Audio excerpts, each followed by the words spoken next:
Steve Andrews is giving a voice to the voiceless and taking the powerful to task. Now, 8 on Your Side investigates. Beaten with a belt, unqualified staff, a woman tied down for hours. So what is next at this assisted living facility? The state this week had enough of the La Vida en El Mar assisted living facility. The Agency for Healthcare Administration, or AHCA, shut the place down. And according to 8 on Your Side senior investigative reporter Steve Andrews, this ALF was a problem. Fines and citations just didn't get it done. According to the state, La Vida en El Mar presents an immediate risk to residents. They are not living in a safe environment free from abuse and neglect. Closed, nailed, license suspended. What for? Take your pick.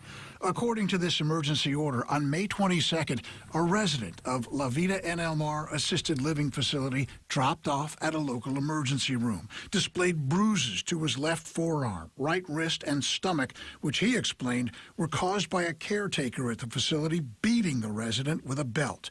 May 29th, unqualified staff dispensing medication. Someone identifying herself as a cousin of a staff member hid in a closet, refusing to interact with agency personnel. You just can't make this stuff up. Brian Lee is Executive Director of Families for Better Care, a watchdog group. If they were trying to talk to someone through the closet to get answers to questions, that should never happen. The Agency for Healthcare Administration issued the emergency order this week, suspending La Vida en El Mar's operating license. But I think that there's a track record here that shows that something should have maybe been done a while ago.